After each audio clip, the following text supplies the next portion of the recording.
citei, inclusive, o Miguel Najib, que é advogado, procurador de Estado e coordenador da Escola Sem Partido, e Marlon Adami, um historiador, que vai estar tratando aqui conosco a respeito daquela questão da retirada de ideologia, especialmente da cadeira de História.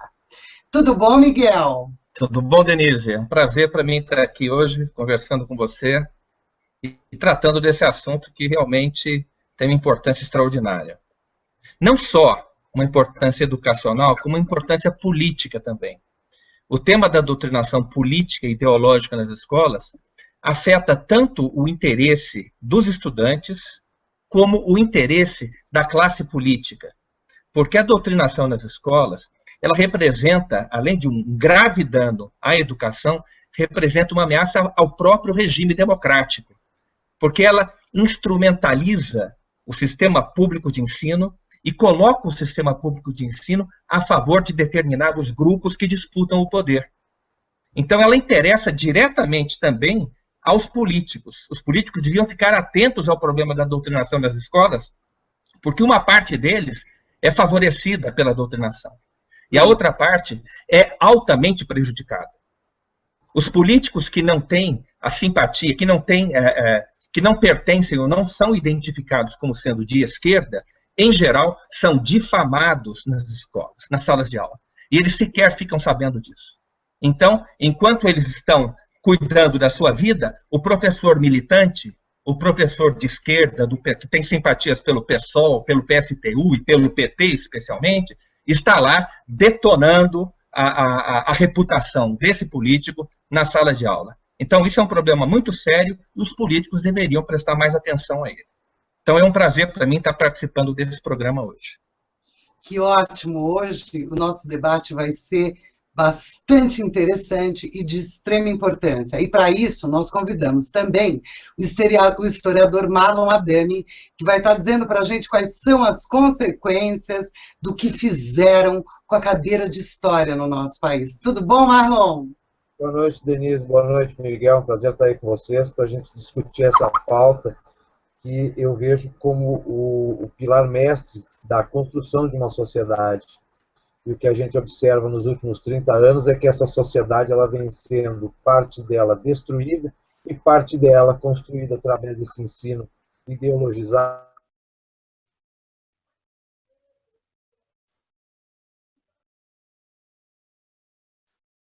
Acho que o Marlon travou. Alô? Fala, Marlon.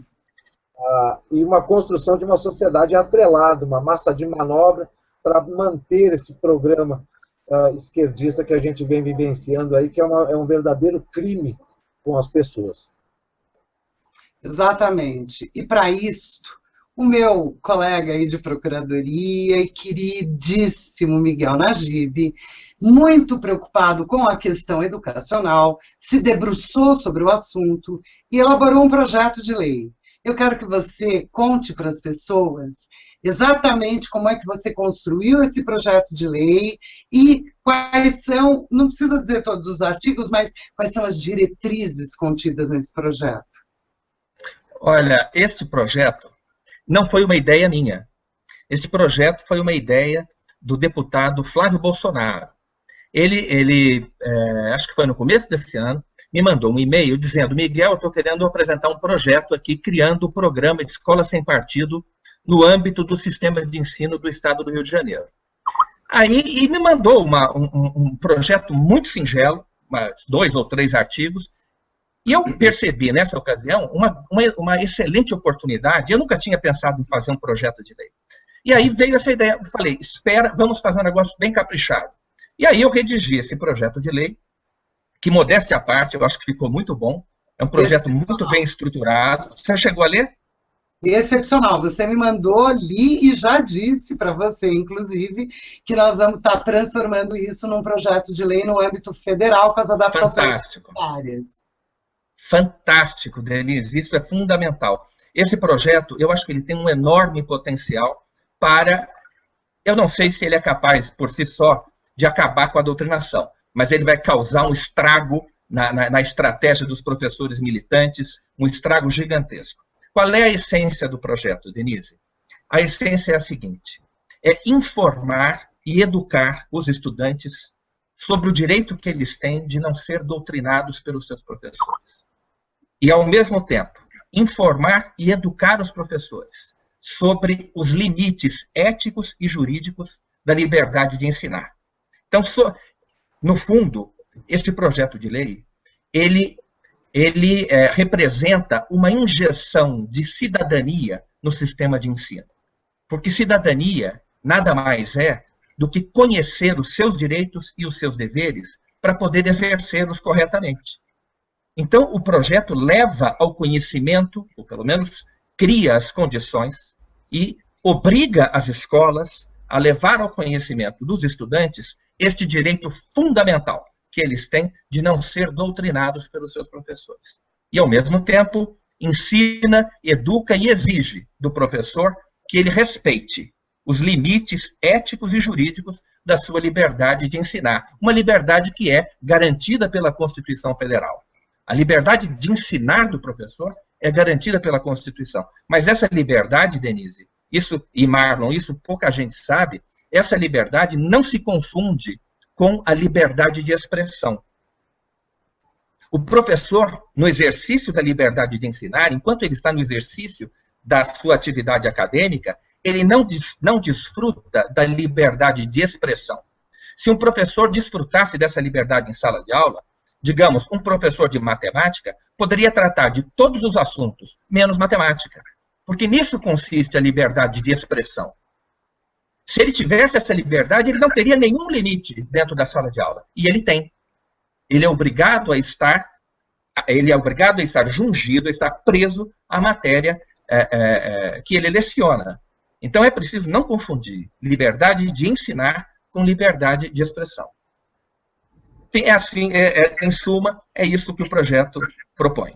E, para tanto, você vai criar a corregedoria para poder estar fazendo a correção de que isso efetivamente seja implementado nas escolas, em que pese ser uma obrigação contida em dispositivos legais, é isso?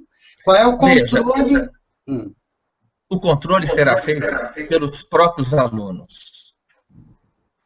À medida em que o aluno conheça os seus direitos, ele terá condições de defender esses direitos contra um eventual assédio, um eventual abuso por parte do professor. Naturalmente, se o aluno conhece esse direito, eu sempre penso na seguinte situação. Uma sala de 50 alunos sempre vai ter o Joãozinho, sabe o Joãozinho da piada? O Juquinha da piada? Sempre vai ter esse menino que vai chegar e vai, em nome dos demais, ele vai impor limites ao que o professor está fazendo dentro da sala de aula. Então, ele vai apontar para o cartaz, o projeto de lei, ele prevê a fixação de um cartaz com os 5 deveres do professor. Os deveres estão também descritos no projeto de lei. Então, ele prevê a fixação de um cartaz em todas as salas de aula e em todas as salas dos professores. E o aluno, conhecendo os deveres do professor, ele vai poder apontar ao professor: professor, o senhor está fazendo propaganda política em sala de aula. O cartaz diz que o senhor não pode fazer isso. Entendeu? Então, por que acontece isso, Denise? Por que isso é tão importante? Porque na sala de aula não há quem possa defender o aluno. O aluno está à mercê do professor. Ele está à mercê de uma pessoa que tem autoridade sobre ele, que tem mais experiência do que ele, que vai avaliá-lo quando aplica as provas, que tem o monopólio do discurso numa sala de aula. Então, é preciso que esse professor, que tem tanto poder, ele não extrapole dos direitos que a liberdade de cátedra, a liberdade de ensinar, confere a esse professor. Então, exato, quem vai exercer essa fiscalização é o próprio aluno. Evidentemente, se o aluno sentir que está sendo, que os seus direitos estão sendo violados, ele vai ou conversar com o seu pai, ou conversar com a sua mãe, ou conversar com o diretor, ou conversar, eventualmente, com um ouvidor da escola. O projeto também prevê a criação de uma ouvidoria. Mas é isso, basicamente é isso. E eu agreguei a corregedoria. Mas eu vou passar a bola para o Marlon, para ele ter seus comentários dele a respeito da situação estudantil do nosso país com relação a este projeto, e ao final eu te falo que eu já estou mexendo nisso para tentar transformar num projeto de lei federal, onde eu agrego a criação, sim, de uma corregedoria. Marlon, a bola está no teu pé. Miguel, Denise, a iniciativa do Miguel é espetacular, porque a educação, literalmente, ela foi abandonada, ela foi tomada de assalto por essa turma da esquerda, que nos últimos 30 anos, aí, literalmente, se adonaram do que a gente conhecia como um trabalho sério, que era o bom ensino. Nesses 30 anos que a gente vem observando, depois da entrada da metodologia construtivista, através de um programa via MEC, a nível nacional, não só para escolas públicas, mas para escolas privadas também. Nós temos aí a monopolização dos livros didáticos pela Fundação Nacional do Livro Didático. Nós temos um momento, mais a partir do primeiro mandato do PT, onde foi produzido em série, de uma forma muito massiva e supervalorizada, a carreira do pedagogo. E o pedagogo é o profissional que foi transformado na polícia escolar. Então, eu até concordo com o Miguel, quando ele diz que o professor ele tem autoridade, ele tem mais experiência, ele intimida os alunos, porém, muitos professores, em troca da sua carreira e do seu sustento, do seu contra-cheque, ele se vende a essa polícia chamada coordenações pedagógicas, que estão ali fiscalizando ele para ver se ele está cumprindo a cartilha construtivista, marxista, imposta pelos livros didáticos e pelas metodologias extremamente marxistas de ensinar. Tá? E aquele que não estiver pensando a música que a pedagogia coloca, ele simplesmente é tirado de cena. Então, se as pessoas achavam que perseguição profissional é coisa de regime ditatorial, então eu acabo de comunicar que fazem 30 anos que o regime democrático brasileiro do ensino vem perseguindo professores que não dançam a música que é tocada pela pedagogia construtivista. Isso veio gradativamente, gradualmente, massacrando a classe docente, e ao mesmo tempo em que essa classe docente ela foi se renovando, saíram aqueles velhos professores que ainda tinham uma postura docente séria para o ensino, substituídos por esses professores militantes que andam de bracinhos dados com os pedagogos freirianos, né? E carregando aquela cartilha marxista de ensino como se fosse a Bíblia Sagrada do ensino. Então, a coisa é muito mais complexa da gente poder mexer, de abalar essa estrutura que foi tomada de assalto, né, e que foi construída uma nova massa de profissionais para solidificar esse processo. É uma coisa muito, muito, muito forte. Nós temos, por exemplo, o ano passado, agora no início do ano, não me recordo bem, mas foi votado o Plano Nacional de Educação, 2014 a 2024. O que esse Plano Nacional ele prega? A cartilha construtivista freiriana de uma pedagogia policialesca, autoritária, e não deixa o aluno ter liberdade de aprender e nem o professor de fazer a sua parte bem feita, que é o direito e o juramento profissional de ensinar. Eu não estou dizendo, quando eu falo ensinar, eu não estou querendo me opor que nós tenhamos que varrer certos conteúdos de filosofia, de história, de sociologia, para que esse alunado ele nunca mais tenha contato com o conhecimento de esquerda. Não é isso. Mas a gente tem que teríamos, em primeira instância, repor um conteúdo que esse sim foi extraído fora dos currículos, né, e que foi simplesmente substituído por uma mentalidade esquerdista. Só isso. Então, a coisa ela é muito como é que eu posso dizer, existe uma trama, né, onde tu tem aí docentes, tu tem poder público, tu tem legislação, tu tem pedagogia, tu tem os pais, tu tem os alunos, é muita gente envolvida nesse processo. Eu, particularmente, mandei, ano passado, um parecer para o senador Álvaro Dias, que ele até anexou no relatório do Plano Nacional de Educação. Tá? Foi lá para a mesa de discussão.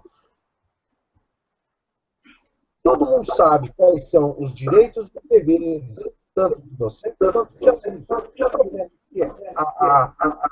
A tomada de poder dentro da área do ensino foi tão grande que eles ultrapassam os seus limites. Eles não querem saber se existe legislação.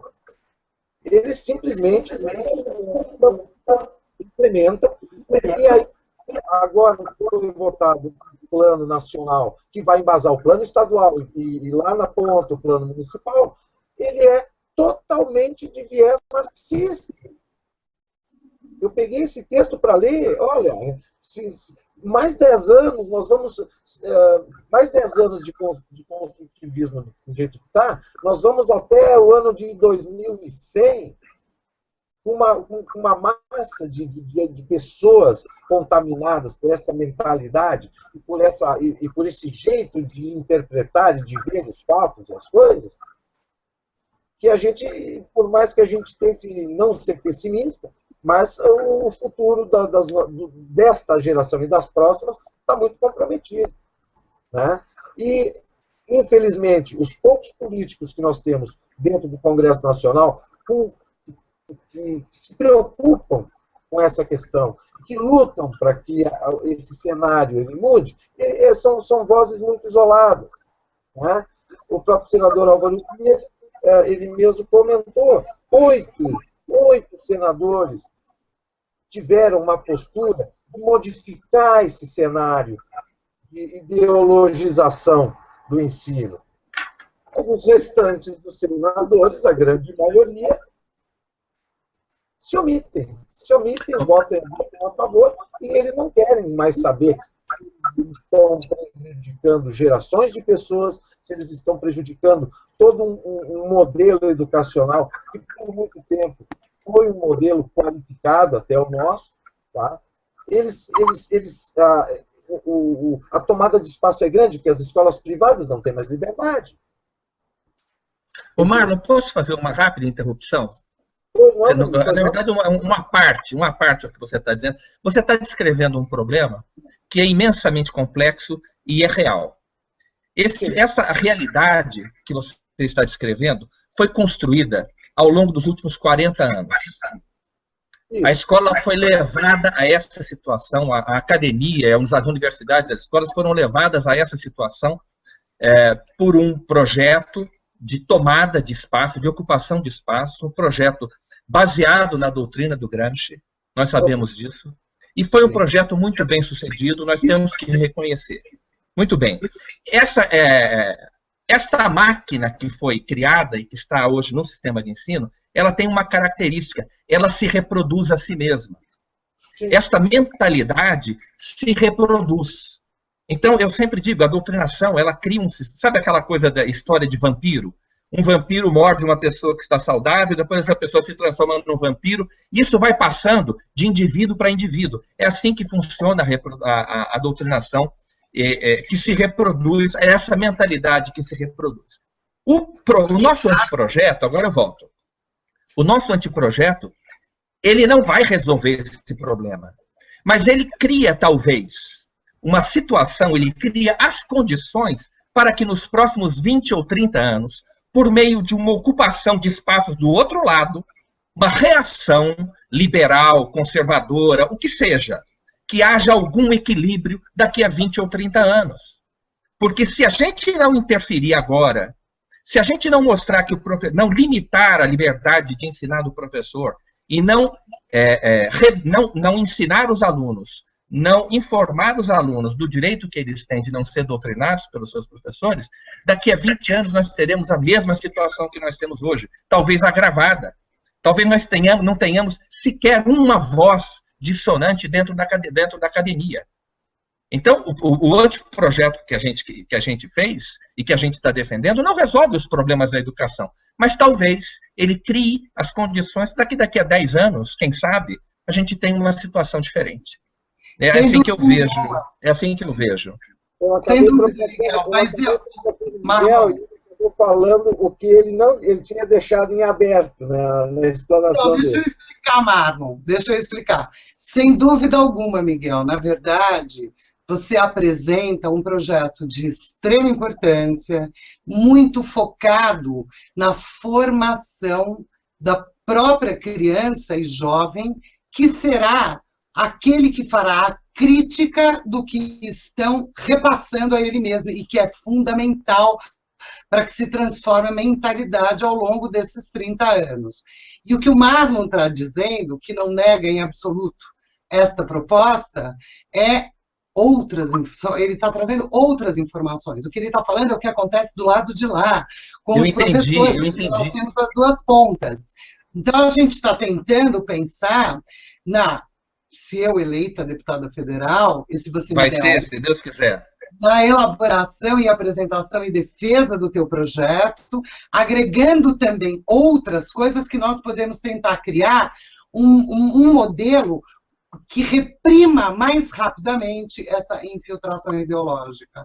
É muito complicado para essa juventude toda entender qualquer discurso que a gente faça, e não é porque nós usamos uma terminologia menos acessível para a juventude, é porque como é que nós vamos conseguir provar para eles que a história, e aí eu vou falar de história, que contaram para eles desde o jardim da infância, que hoje é pré-escola, até a universidade, é uma mentira.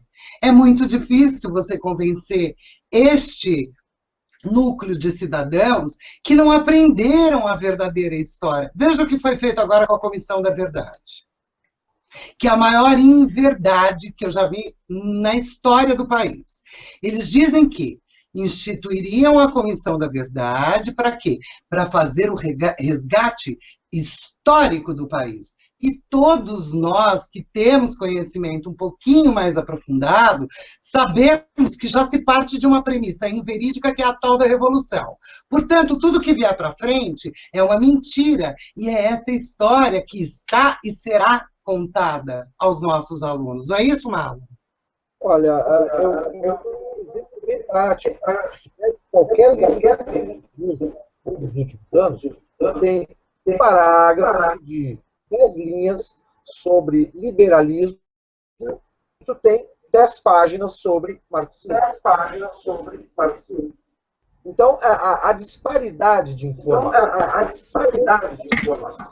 Tu pega, por exemplo, os livros, tem lá 2 páginas sobre a filosofia, digamos, conservadora, pensamento conservador filosófico, e tu tem lá capítulos e capítulos esmiuçando a escola de Frankfurt.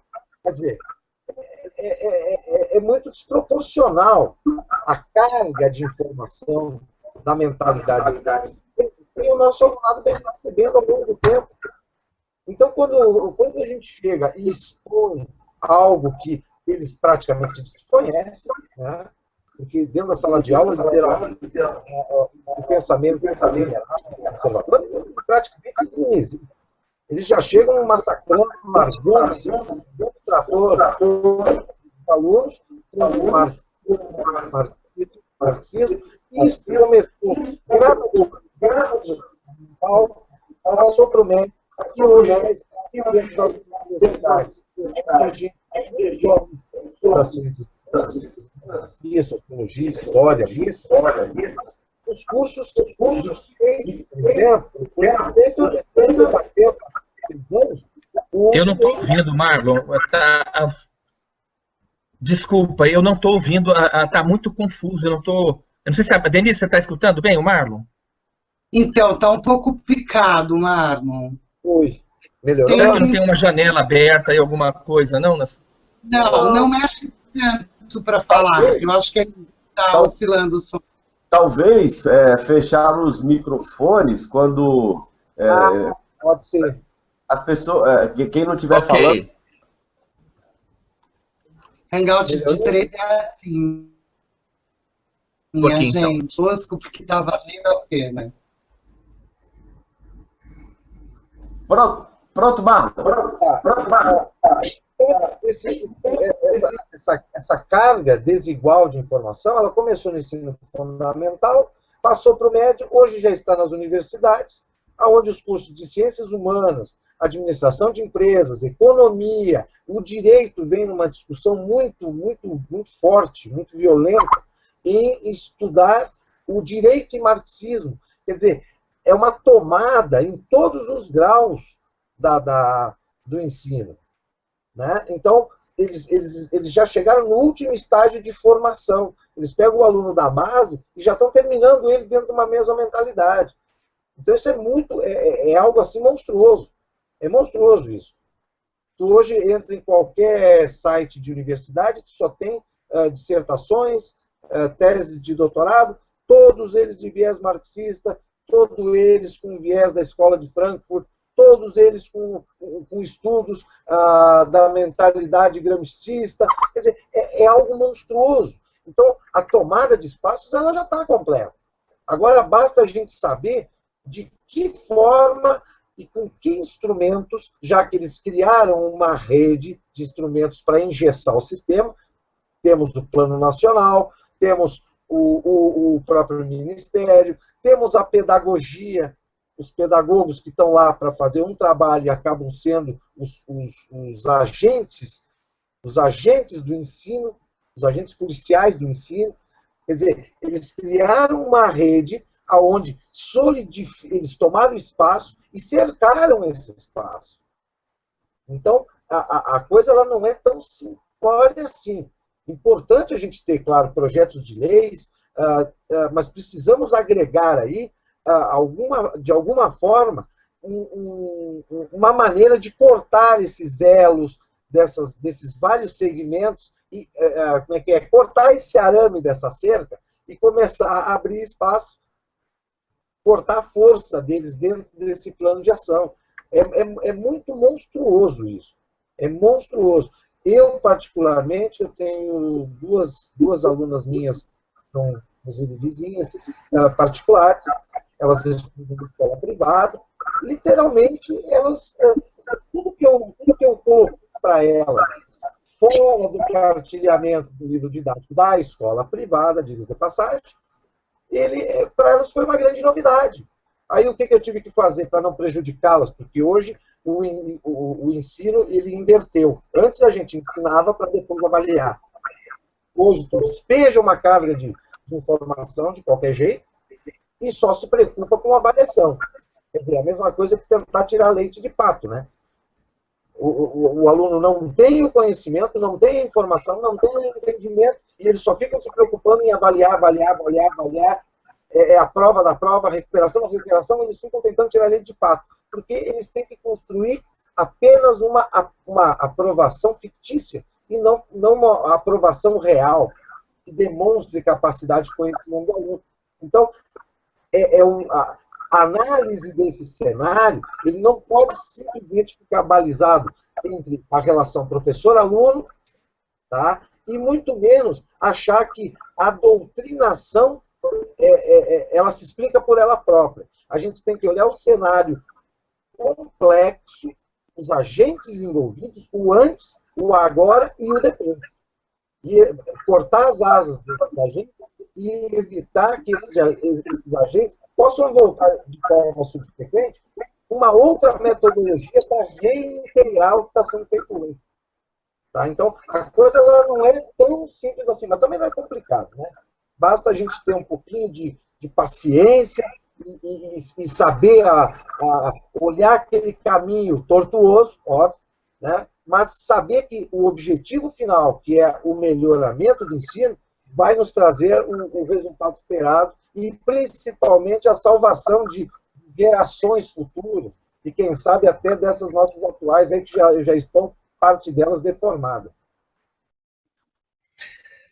Olha, isso que você fala, você tem toda a razão.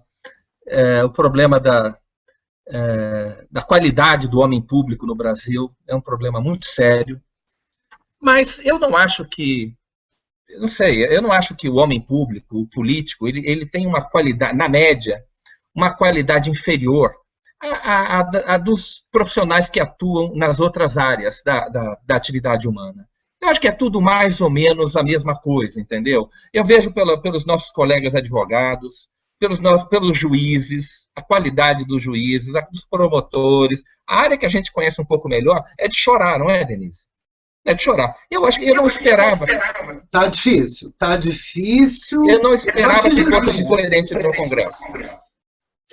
Eu acho que seria uma ilusão nossa. O Congresso, eu acho que é um retrato mesmo do país. O Tiririca não chegou lá obrigando ninguém a votar nele. O povo é isso mesmo. Então, agora, você veja só, um governo como o da Dilma tem 48% de pessoas que dizem que é bom e ótimo, ou ótimo. Isso é profundamente...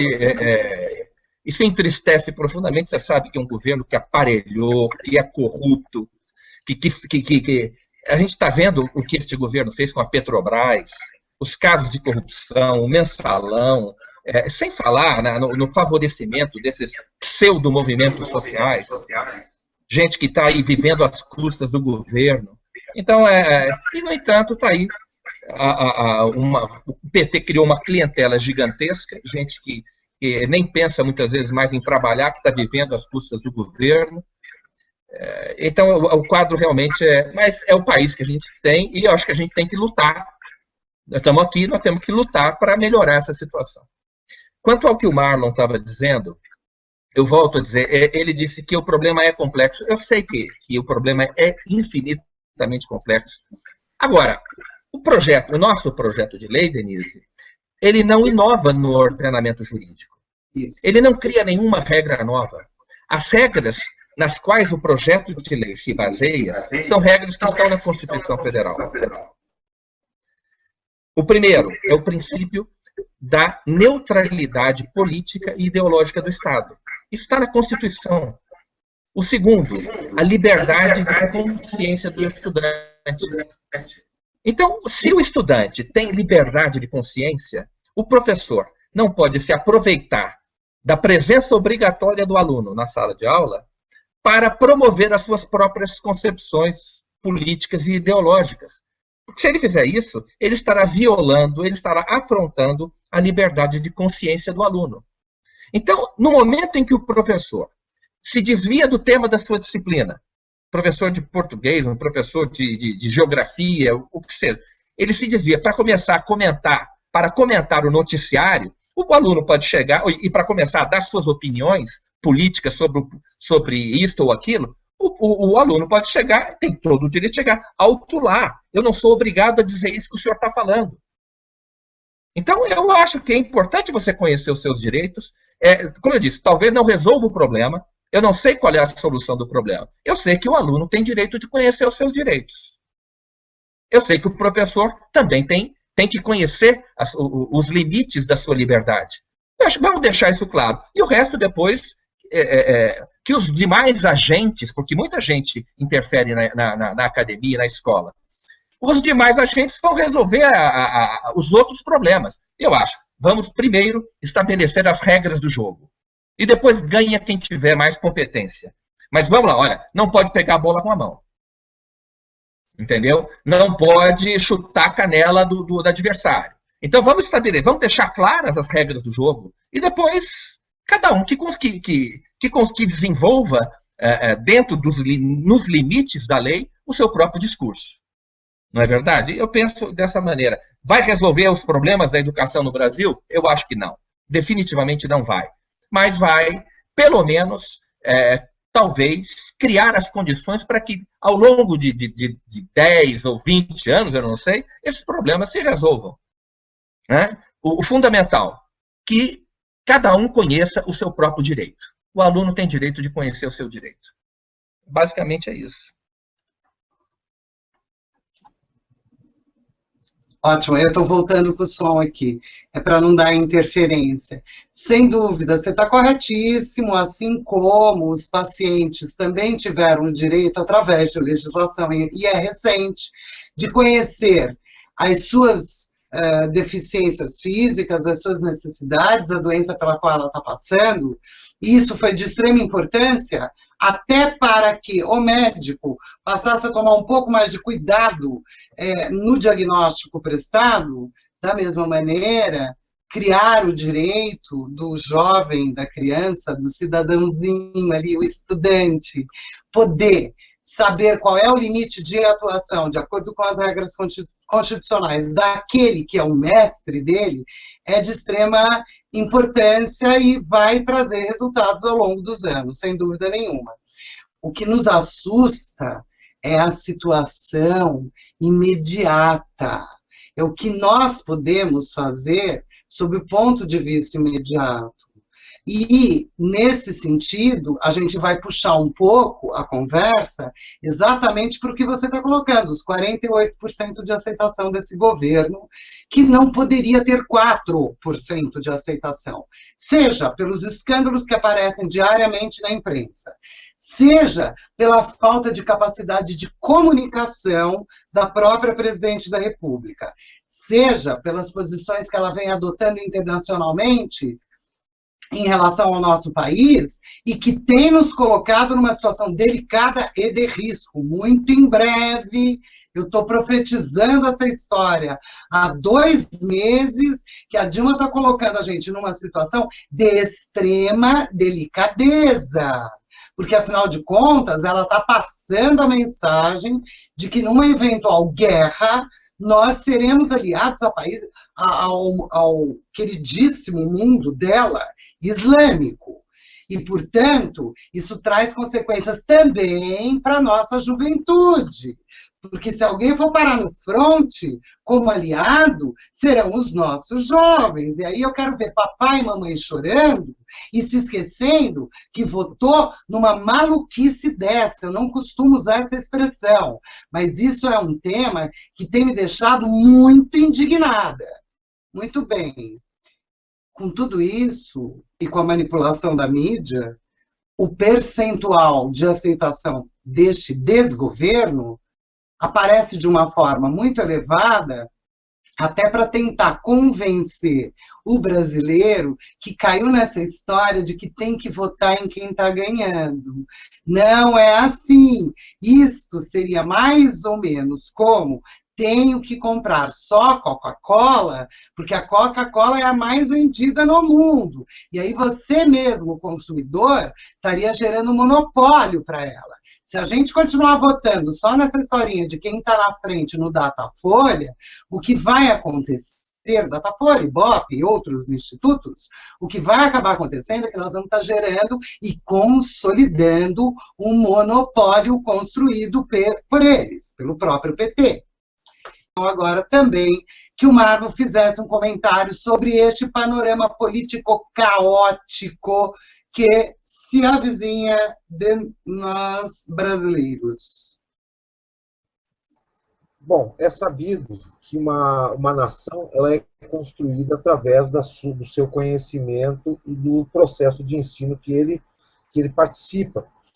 E é visto nas últimas eleições, principalmente nas 2 últimas da presidente, que o brasileiro ele entrou, ele absorveu o canto da sereia da cartilha marxista, da cartilha gramscista, não só do ensino que produz idiotas úteis na sociedade, repetidores daquilo que o Estado quer que ele saiba e repita, com toda a convicção.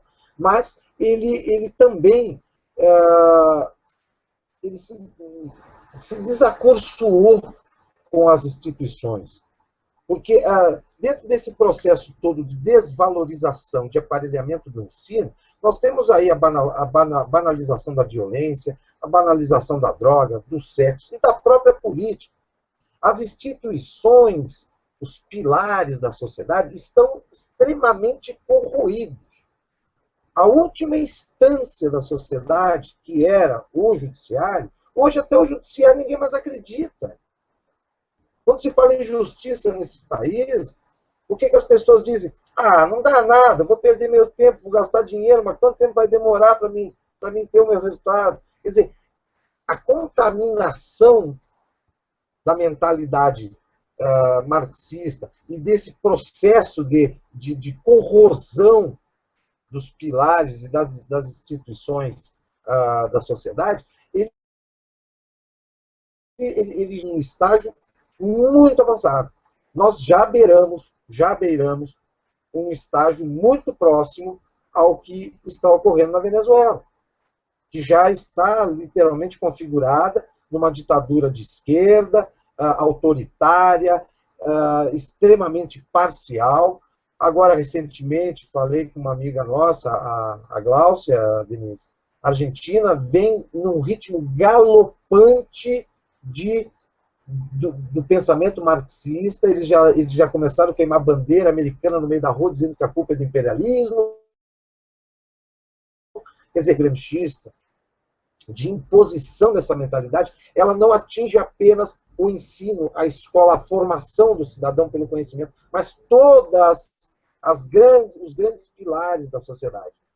O que acarreta, resultando numa política e num grupo de políticos de péssima qualidade.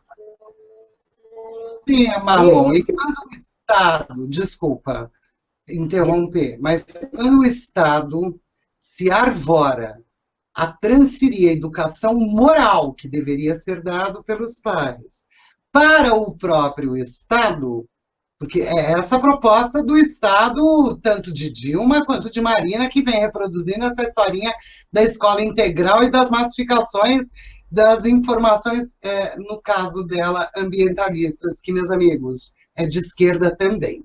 É bom que isso fique muito claro, as pessoas votam em quem quiserem, mas também não tentem enganar os outros, né? O fato é, será também um modelo que reproduz o que nós temos aí. E aí, na hora que você transferiu a responsabilidade da educação moral para a escola, não é que todas as áreas da sociedade estão infiltradas. É uma área só, é o Estado se infiltrando em tudo quanto é canto. Porque o pai e a mãe perdem o poder. Essa lei da palmada é ridícula, é uma interferência absurda na maternidade e na paternidade. Isso não mudou em nada o Código Penal. Enfim, já estava previsto no Código Penal quais são as penalidades de agressão. Agora, a lei da palmada tem a santíssima paciência. É uma interferência do Estado absolutamente descabida. Este é um modelo que a população mais simples consegue entender, porque todo mundo tem filho. E quando você tenta explicar para a população mais simplória o que é a infiltração da esquerda, e para eles é tão distante, na hora que você diz, é a lei da palmada, você não pode mais dar uma palmadinha para educar o teu filho, porque senão você pode ir para a cadeia. Aí a pessoa entende o que é infiltração de esquerda. E é chegada a hora da gente também trazer essa consciência para esses pais. Por isso que eu propus ali no programa que, em paralelo a tudo isso, ao projeto de lei do Miguel, as outras propostas que você, Marlon, me sugeriu e que eu, de muito bom grado, incorporei no programa de governo, eu também lancei mão da instituição da escola de mães, porque nós precisamos também passar informações para essas mães, até para elas poderem saber qual é o limite do que elas podem e não podem. Hoje em dia os pais têm medo dos filhos.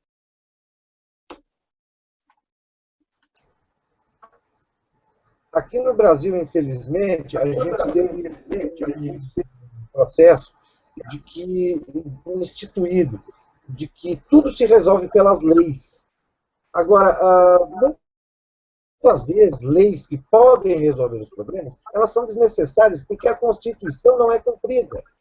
Então, se gasta muito tempo numa análise de leis onde a política de cumprimento ou de regulamentação da própria política, né, ele faria com que ganhasse tempo.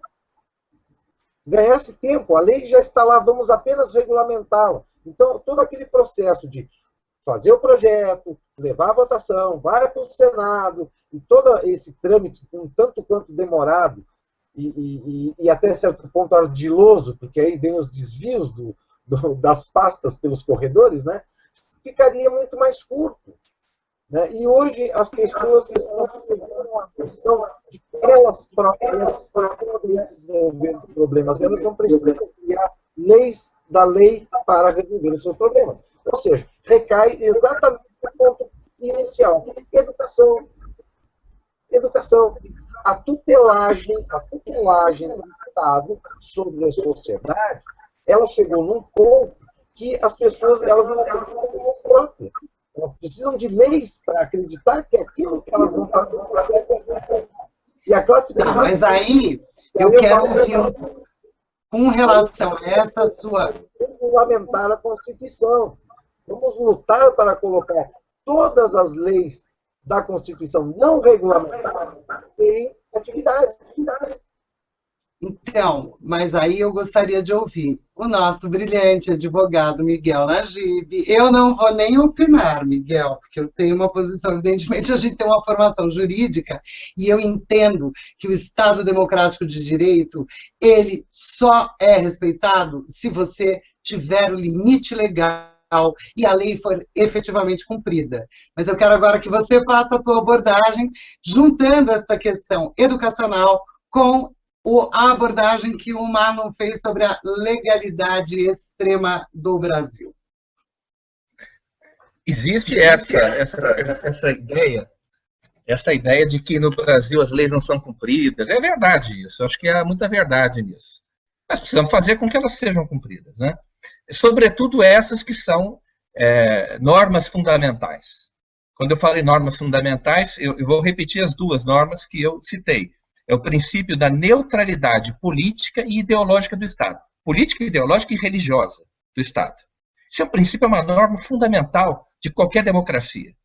O Estado não pode ser instrumentalizado por grupos políticos, como tem acontecido, não é?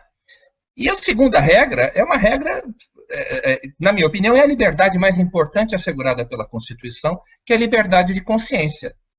Se não houvesse a liberdade de consciência, o Estado poderia simplesmente fazer uma lavagem cerebral na cabeça de cada um de nós, e nós nos tornaríamos escravos do Estado, pensaríamos aquilo que o Estado quisesse que nós pensássemos. Quando eu digo Estado, não é essa abstração, não. São os grupos que controlam o Estado. São as pessoas, os indivíduos que controlam o Estado. Então, seria como é na Coreia do Norte, por exemplo. Na Coreia do Norte não existe liberdade de consciência. Então, basta a gente ver o que é a Coreia do Norte e nós vamos saber a importância dessa liberdade assegurada pela Constituição. Uma outra que também tem no Brasil, estatura constitucional, é um artigo, Denise e Marlon, da Convenção Americana sobre Direitos Humanos. Se eu não me engano, é o artigo 12 da Convenção Americana sobre Direitos Humanos, que garante aos pais o direito a que seus filhos recebam a educação religiosa e moral que esteja de acordo com as suas próprias convicções. Você mencionou agora a questão da educação moral. As escolas no Brasil, incentivadas pelo governo, e não é só o governo federal que faz isso, o governo do estado de São Paulo também faz isso. É triste constatar, mas a Secretaria de Educação não impede que isso aconteça no estado de São Paulo. Isso acontece no Distrito Federal, acontece no país inteiro. Os professores acham que têm direito de dar educação moral aos filhos dos outros, de ensinar aos filhos dos outros o que é certo e o que é errado em matéria de moral. Então, quando se fala, por exemplo, sempre aquela questão da política de redução de dano. As meninas estão engravidando muito cedo. Então, vamos falar de camisinha. Então, vamos falar de sexo em sala de aula. Sem respeitar os limites que a própria família estabelece. Muitos pais preferem não tratar desses assuntos com os filhos. É um direito que eles têm. E quando um professor, Denise, trata desses assuntos numa sala de aula, ele chega e diz assim, não, mas os alunos já sabem de tudo isso. Eles estão vendo na novela, estão vendo na televisão, Sim, pode ser verdade.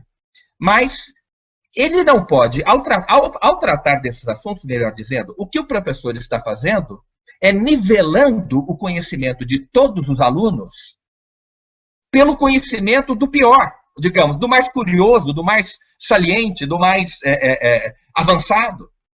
Então, você tem, por exemplo, numa sala de aula, crianças de 7 anos e de 8 anos. A diferença que existe de conhecimento entre o mais inocente e o menos inocente é gigantesca. Então, quando o professor leva um assunto desse para a sala de aula, ele está nivelando todo mundo pelo conhecimento do menos inocente. E com isso ele está destruindo a inocência. Então é muito grave isso. Um problema ainda mais grave do que este. Isso é gravíssimo, mas existe uma coisa ainda mais grave do que essa. Imagine muitos alunos, quantos alunos a gente não sabe que existem, que perderam a fé por causa de um professor marxista. Perderam a fé em Deus. Isso é uma coisa, veja só, ele pode ter perdido a própria salvação da alma. Então, um professor marxista, um professor que seja ateu militante, um professor que seja relativista, esse professor, muitas vezes, está convencido de tudo aquilo. Ele acha que a crença em Deus é uma tolice. Então, o que ele faz? Ele tenta convencer os alunos daquilo que das próprias convicções dele. O que o professor quer, Denise, muitas vezes de maneira bem intencionada, é transformar os seus alunos em réplicas ideológicas de si mesmo. Isso é gravíssimo. Isso é aquilo que a Bíblia, o Evangelho, fala que é aquela história do escândalo. É inevitável que haja escândalos, mas ai daquele que os causar. Então, é a advertência, talvez uma das advertências mais sérias que Jesus faz no Evangelho. Ele diz, melhor seria que se lhe colocasse uma pedra de moinho no pescoço e que fosse lançado ao mar. Então, é muito grave e professores estão fazendo isso todos os dias, em todas as salas de aula do Brasil, sem pensar nas consequências, nas gravíssimas consequências de natureza até espiritual do que eles estão fazendo. Graças a Deus, meus filhos, desculpa, estou olhando para o meu próprio umbigo, estudaram no Santo Américo e numa época, porque um tem 32, o outro tem 28, numa época em que isso não acontecia. Mas eu vou ser avó. Espero que em breve, se os meus filhos me ajudarem um pouco. Mas, de qualquer maneira, eu posso lhe assegurar que serei uma guerreira, estando lá onde estiver, no Congresso Nacional ou não, contra qualquer tipo de interferência na educação moral que os meus filhos decidirem dar aos filhos dele e que a escola transformar em outra coisa. Isso não tem o menor cabimento. Aqui nós não estamos falando de boiada, em que as pessoas tratam essas crianças como uma boiada, sim, e passam a elas as suas próprias ideologias, os seus próprios pensamentos, definem qual é o momento em que devem ou não estimular a sexualidade. É evidente, Miguel, que tratar dos temas que vêm sendo tratados nas escolas, no primeiro grau, da maneira como vem sendo tratado, eu tenho visto essas cartilhas, é uma barbaridade. É óbvio que isso estimula a curiosidade da criança, e é evidente que na contramão do que eles fazem, essa conta com o lápis atrás da orelha, de que abordar a temática pode, então, dar a consciência para que diminua a quantidade de gravidez na adolescência, é óbvio que não. Aumenta a curiosidade, aumenta a quantidade de gravidez na adolescência. Isso é evidente. E nós... Denise, eu queria te dar um exemplo. É um trecho de um livro didático, um livro sobre sexualidade, que foi adotado pelas escolas de Recife, se eu não me engano, em 2011 ou 2012. Um trechinho, eu vou ler um trechinho desse livro. O título do livro, Denise, é Mamãe, Como Eu Nasci. Olha só o que estava escrito nesse livro. Abro aspas. Alguns meninos gostam... Isso é livro para criança de 7 a 10 anos. Veja só. Alguns meninos gostam de brincar com seu pênis e algumas meninas com a sua vulva, porque é gostoso. As pessoas grandes dizem que isso vicia, ou tira a mão daí que isso é feio. Só sabem abrir a boca para proibir. Mas a verdade é que essa brincadeira não causa nenhum problema. Você só tem que tomar cuidado para não sujar ou machucar, porque é um lugar muito sensível. Mas não esqueça, essa brincadeira, que dá uma cosquinha muito boa, não é para ser feita em qualquer lugar. É bom que você esteja num canto sem ninguém por perto. Você veja que o autor do livro didático, e consequentemente a escola que adotou esse livro didático, está dizendo às crianças o seguinte, está dizendo o que é a verdade em matéria de moral. Os pais dizem que é feio, mas a escola chega e diz, não, isso não é feio, não, pode fazer, isso é só uma brincadeirinha. Veja a gravidade disso, gente. Aos 7 anos de idade, não é tema nem para se tratar com as crianças. Eu sou mãe, eu não estou falando porque eu li em livro nenhum. Eu eduquei, muito bem eduquei os meus filhos. E é evidente que aos 7 anos de idade, isso não é um tema a ser tratado. Eu tenho 2 sobrinhas que mudaram para a Suíça aos 2 anos e meio e 5 anos de idade, em razão de um sequestro aqui no Brasil. Hoje, uma delas tem 19 anos e a outra 15 anos de idade. Portanto, elas foram alfabetizadas na Suíça. Todas as vezes, as poucas, que elas vinham ao Brasil e que se propiciava, então, o encontro delas com outras crianças para elas brincarem, eu vou te falar uma coisa, Miguel, era muito difícil, porque desde a roupa que as meninas usavam na Suíça e, consequentemente, aqui no Brasil, era completamente diferente das roupas que as mães dão para as crianças brasileiras. As mães fazem questão absoluta de sexualizar a sua filhinha e depois não sabe por que rola uma pedofilia. Então, tudo isso precisa ser muito bem alertado. Nós estamos falando do bem maior da sociedade. Nós estamos falando da formação das nossas crianças, que um dia serão jovens, que um dia serão adultos e que um dia também comandarão o país. E chegou num ponto de liberalidade com libertinagem que extrapolou o limite de qualquer coisa considerável minimamente produtiva na formação de uma criança. Não é isso, Marlon? Essa deformação que os nossos jovens vêm recebendo de uma forma muito agressiva nos últimos tempos, faz parte desse processo gramscista, né? Tu vai quebrando toda a moral instituída e vai substituindo pela que eles querem que seja, né? A ponto de agora a gente ter, literalmente, a família em todo o âmbito tutelada pelo Estado. E o Estado, por si só, ele impõe a sua mentalidade, a sua ideologia e equipara a educação, ou tenta fazer uma educação igual para todos, uma mentalidade marxista, igualdade. Só que como é que tu vai construir uma educação, uma moral, num país de dimensões continentais como o nosso? É impossível. Tu está passando por cima de preceitos religiosos, culturais. Nós temos diversos processos de imigração, que a gente recebeu culturas estrangeiras.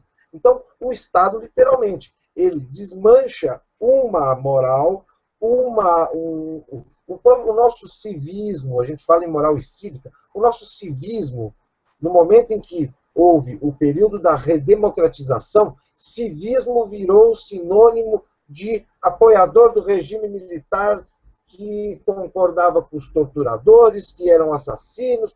Quer dizer, civismo, a palavra-chave, civismo, ditadura, regime militar, a própria polícia, hoje ela vem recebendo essa carga de demonização que as Forças Armadas receberam no passado, justamente para desmanchar uma moral vigente e substituir pela que o Estado quer que seja a moral da sociedade como um todo.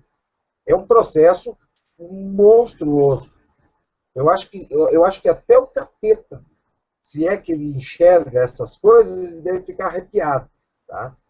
E, infelizmente, não basta apenas a gente falaste antes de atitudes imediatas, de um combate, ou pelo menos de uma resistência imediata, né, no setor do ensino. Não basta apenas lutar na questão jurídica. A gente precisa ter atitudes proativas de limitar o acesso e o avanço do que já foi instituído. Ou seja, controlar a atuação tanto do docente, quanto dos pedagogos, quanto dos filósofos, quanto dos doutores da academia. Essa semana eu tive um exemplo de um professor universitário, deve ser doutor, se não me falha a memória, que posta na rede social as frases. A função do professor não é lecionar, e sim doutrinar para podermos ter um futuro genuinamente socialista.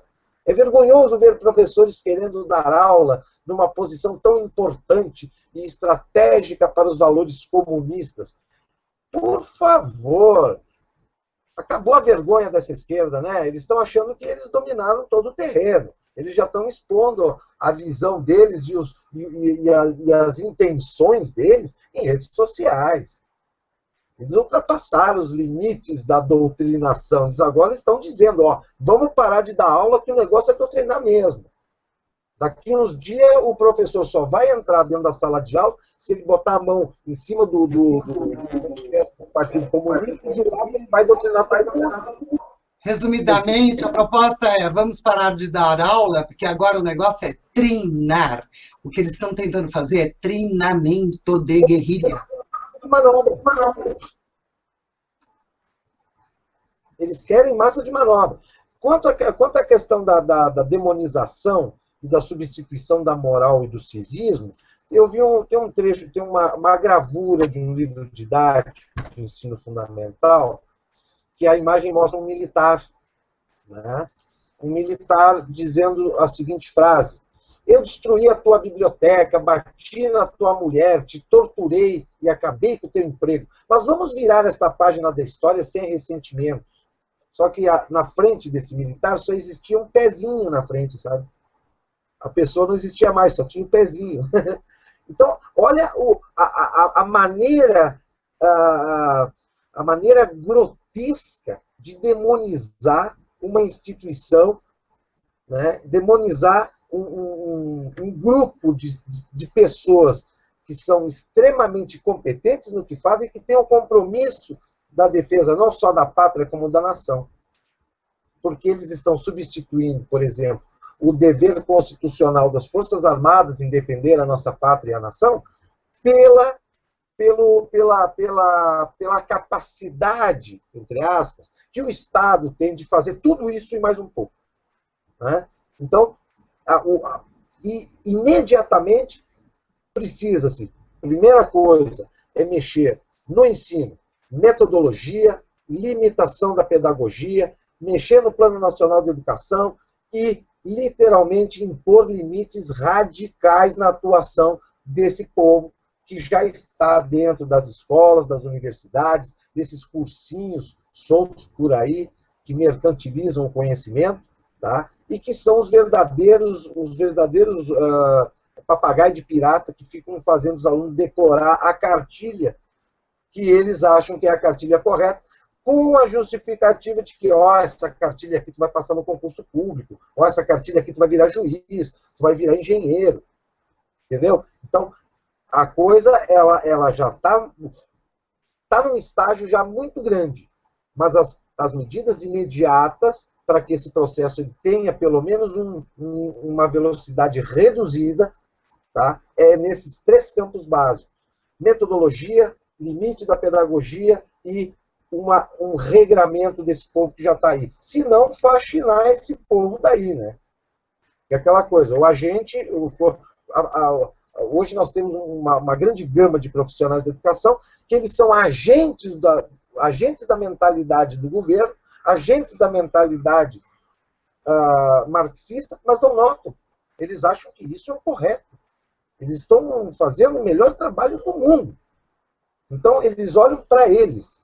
Eles criticam a iniciativa privada e o individualismo, mas eles, na hora que eles estão promovendo uma cartilha que só agracia o ego dele, só amacia o ego de profissional dele, ele não pensa no alunado que ele tem na frente. Tá? Então, radicalmente, a educação é o ponto crucial para a gente limitar essa ação e esse estrago que já ocorreu. Né? Nós temos literalmente uma gama da sociedade que não vamos ser tão drásticos, 100% não, mas 80% já está estragado. Mas existe forma, existe maneira. E quem chegar ao Congresso Nacional vai ter que ter muita força, vai ter que ter um gogó bastante grande para berrar e botar a mão em cima disso aí com a máxima urgência. Com a máxima urgência. Nós temos que limitar a velocidade desse avanço, dessa mentalidade, dessas práticas e dessa tomada de espaço cada vez maior. Então, eu vou dar uma resumida aqui para vocês. Nós temos, portanto, 3 grandes eixos a trabalhar para a melhoria da situação educacional em geral do nosso país.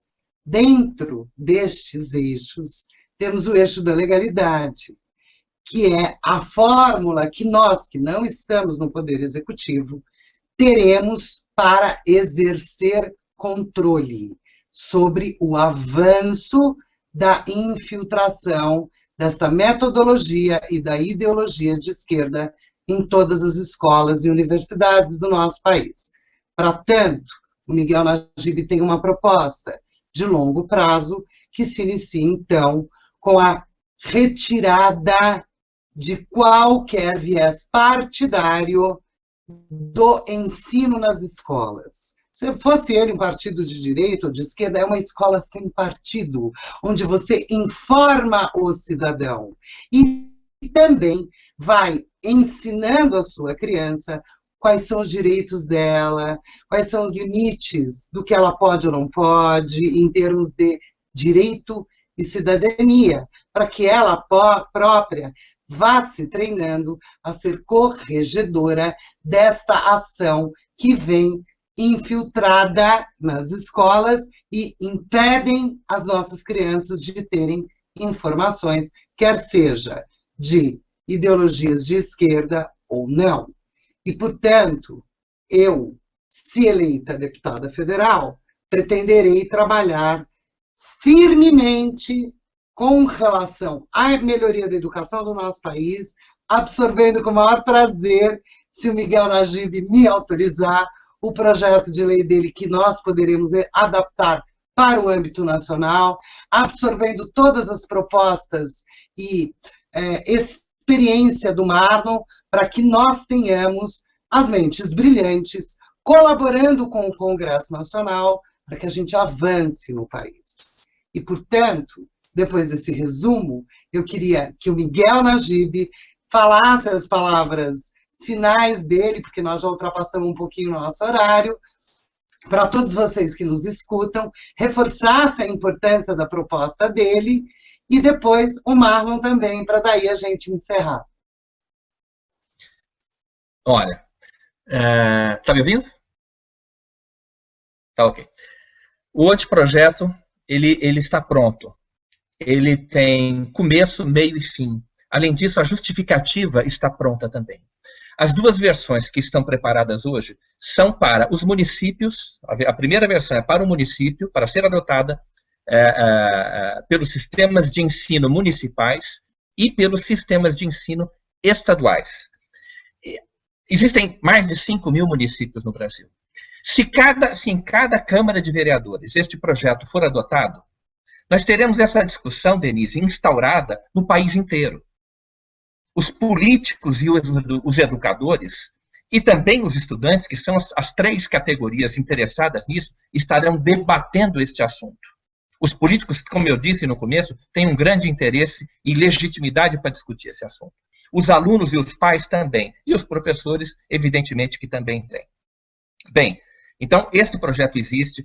Eu estou em vias de conseguir um parecer jurídico que demonstra a constitucionalidade desse projeto. É um jurista de renome nacional que já disse que nos faria um parecer, para facilitar a tramitação desse projeto, onde quer que ele esteja, onde ele tenha sido apresentado. Bem, qual é o grande lance político deste projeto de lei?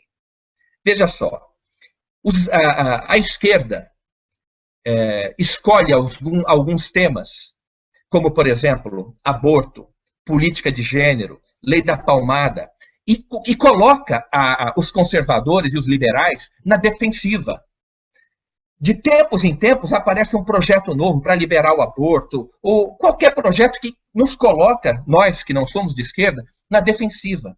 Este é um projeto que coloca a esquerda na defensiva. Porque ele denuncia uma prática asquerosa da esquerda. E ele promete que vai acabar com essa prática. Então, eu acho que politicamente, Denise, é um grande projeto para ser apresentado e para levar a esquerda para a defensiva. Porque eles têm uma enorme culpa nesse cartório, entendeu? Eles estão tiranizando, eles estão usurpando o direito dos pais na educação dos filhos, estão doutrinando as crianças. Isto é um ato de extrema covardia. Não é só ilegal, ele é antiético e covarde. Porque é um adulto se valendo da sua autoridade, da sua experiência.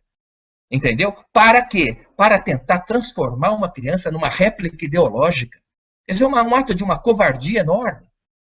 Vamos denunciar isso e vamos amarrar a mão desses doutrinadores. Essa é a proposta do Escola Sem Partido. Muito obrigado pela oportunidade de participar desse bate-papo.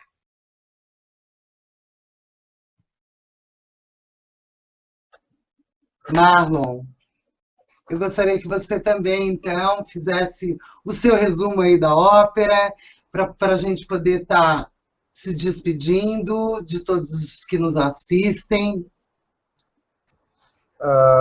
Primeiramente, eu gostaria de agradecer o teu convite e poder bater esse papo contigo, Miguel. E, Miguel, pode contar comigo no que tu precisar aí para tocar esse teu projeto aí, para ter cada vez mais força e a gente poder ter uma atitude proativa aí de botar um freio nessa turma, tá? Agora, eu creio que a salvação está no ensino. O nosso ensino, ele precisa ser resgatado o quanto antes possível. Não, a economia é importante, ela é importante. Nós também dependemos de uma economia forte, de um investimento forte, mas o ensino, o resultado do ensino são cidadãos. E são esses cidadãos que promovem uma economia, que promovem as transformações e que mantêm um país com vida. E hoje nós estamos sem vida. Nós temos uma sociedade apática, tutelada. Então, nós temos que revitalizar, vou usar um termo que a esquerda adora usar, eu não gosto, mas cabe agora, revitalizar o ensino através de todas as ferramentas legais que a gente possa encontrar para, primeiramente, frear o processo deles, e, segundo, o Congresso Nacional ouça, receba a voz do povo, a vontade do povo e retroceder esse processo. O Congresso está lá para fazer aquilo que o povo tem vontade que seja feita. E o povo sabe, enxerga, vê todo dia que as nossas estatísticas do ensino são péssimas, que os nossos índices de educação são horríveis, e vem pior ainda, dentro de casa, os seus filhos emburrecidos e vulneráveis a esse projeto monstruoso que é ideológico, é político, é ditatorial, é autoritário. Né? Então, mexer no ensino de forma muito consciente para reverter o quadro e achar uma forma de fazer com que a classe política pare de fazer balcão de negócios e olhe para a vontade do povo, e trabalhe para o povo, para que realmente o povo possa ser não só um figurante na nação, mas uma força ativa dentro do país, é algo necessário. Eu torço por ti, Denise, sei que se tu chegar lá, tu vai botar a mão e com força nisso, nós vamos estar do lado. Uma boa noite a todos, um ótimo final de semana. Obrigada, Marlon. Foi, assim, uma honra estar com você, Miguel Najib. Adorei esse bate-papo que nós tivemos. Saiba que, se lá eu chegar, você já está eleito o consultor e nós vamos trabalhar muita coisa juntos. Você, Marlon, meu amigo, sempre é ótimo estar batendo papo com você, agora em público, na medida que a gente faz isso quase todo dia sem ser em público, e fantásticas as suas colocações, sei que conto com você, sei que conto com Regilene, e agradeço demais aqui publicamente o apoio que vocês têm me dado, além de agradecer a todos vocês que nos escutaram, a todos vocês que têm interesse pelo tema central do desenvolvimento do nosso país, que é a educação. Espero que a gente tenha conseguido elucidar clarear algumas dúvidas que pairem por aí,